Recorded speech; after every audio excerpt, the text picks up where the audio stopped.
நிலம் என்பது தரையைக் குறிக்கும் சொல் அல்ல. திடத்தன்மை கொண்ட யாவும் நிலம் எனும் பூதம்தான். பூமி, நிலா ஆகியன நிலமென்ற பூத வகையைச் சேர்ந்தவை. பேரண்டத்தில் உள்ள எல்லா திடப்பொருட்களும் நிலம்தான்.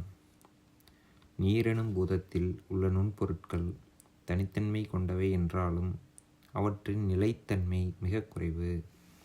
அதாவது நீரில் உள்ள நுண்பொருட்கள் நிலையற்றவை. காற்றின் ஒரு வடிவம்தான் நீர் என்பதால் காற்றின் பண்பாகிய விசை இயக்கம் நீரில் செயலாற்றிக் கொண்டே இருக்கிறது. நீரின் அடிப்படை பண்பு குளிர்ச்சி என்பதால் நீர் தனக்குள் உள்ள நுண்பொருட்களை அவற்றின் வடிவில் நிலைக்காமல் கலைக்கிறது. வெப்பம் பருப்பொருட்களின் மீது தொடர்ந்து செயலாற்றினால் பொருட்களின் தனித்தன்மைகளை அழித்து தன்மயமாக்கி விடுகிறது.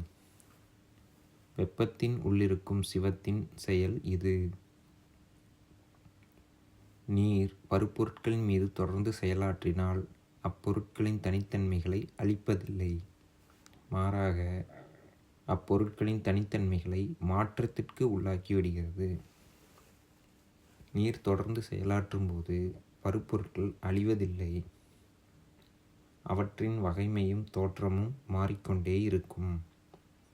பாறை மீது நீர் செயலாற்றினால் பாசி முளைக்கும். பின்னர் பிற நீர் வாழும் தாவரங்கள் முளைக்கும். நீண்ட காலம் நீர் செயலாற்றினால் அப்பாறையின் வடிவம் சிதைந்து கற்களாகும், மண்ணாகும். நீர் அழிப்பதில்லை, மாற்றங்களுக்கு உட்படுத்தும். வெப்பத்தைக் காட்டிலும் நீரில் சக்தியின் செயல்கள் மிகுதி. ஆகவே நீருக்கு ஆட்படும் பருப்பொருட்கள் முற்றாக அழியாமல் பண்பு மாற்றம் அடைகின்றன. நீரின் இயக்கத்தை சக்தி தணிக்கையில் நிலம் எனும் பூதம் வெளிப்படுகிறது. நீர் என்று இங்கு குறிப்பிடுவது நீர்மம் எனும் வடிவத்தை எட்டிய நிலையை மட்டும் அல்ல. நீர்மம் எனும் வடிவத்தையே எட்டாத பல நிலைகளில் நீர் உண்டு. குளிர்ச்சியும் வெப்பமும் புணர்ந்து உருவாகும் நீர் எனும் பூதம் பூமியில் உள்ளவாறே பேரண்டமெங்கும் இருப்பதில்லை. குளிர்ச்சியின் பண்பினை வெப்பம் தணித்தால் உருவாவது நீர். இந்த நீரின் வடிவங்கள் பல. நீருக்குள் உறையும் சிவத்தின் இயக்கம் தணியும் போது அந்த நீருக்குள் உள்ள நுண்பொருட்கள் முழுமையான தனித்தன்மைகளை அடைகின்றன.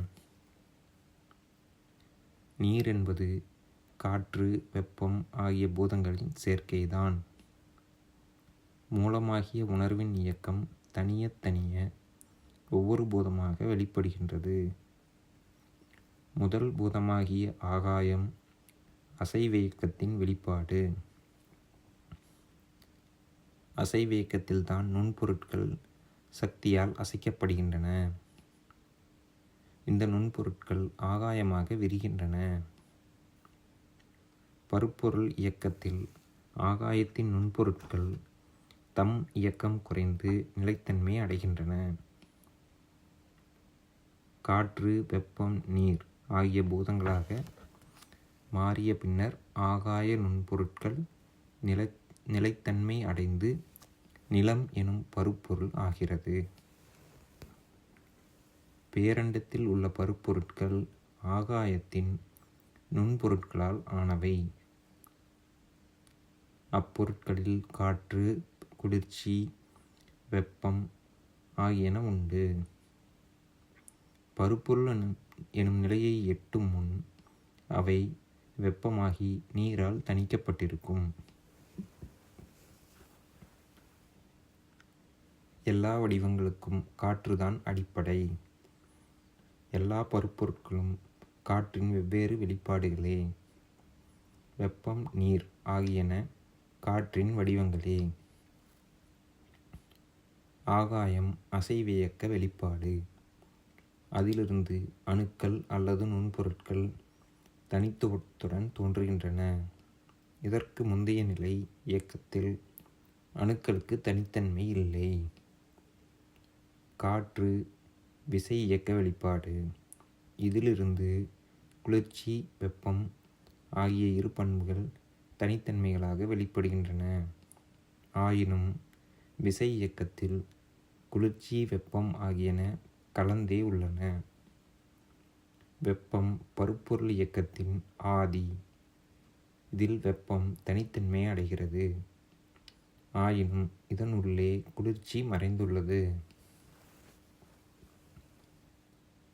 நீர் பருப்பொருள் இயக்கத்தின் துவக்கம். இதில் குளிர்ச்சி நீராக வெளிப்படுகிறது.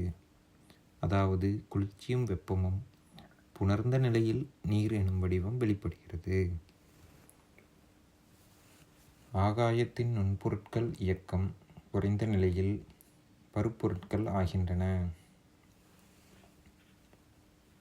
இப்பொருட்கள் எவ்வாறு பருப்பொருட்கள் ஆகின்றன என்பதற்கான விளக்கமாகவே மேற்கண்ட காற்று, வெப்பம், நீர் ஆகிய பூதங்களைப் பற்றி கூறப்பட்டன. நிலை இயக்கத்திலிருந்து பருப்பொருள் இயக்கம் வரையிலான நிகழ்வுகளின் சாரம் சிவத்தின் இயக்கத்தை தனித்து சக்தி தன் வடிவங்களை வெளிப்படுத்துதலே ஆகும். ஆள் இயக்கம் குறித்து முன்னர் விளக்கப்பட்டது. பருப்பொருள் இயக்கமே வடிவங்களின் உச்சம். எல்லா பருப்பொருட்களும் ஆள் இயக்கத்தினால் மீண்டும் நுண்பொருட்களாக்கப்படுகின்றன. அந்த நுண்பொருட்கள் யாவும் மூலமாகிய உணர்வு நிலைக்கு செல்கின்றன. இந்த தொடர் இயக்கமே சிவசக்தியின் தொழில். பகுதி 6 பருப்பொருள் நிறைவு.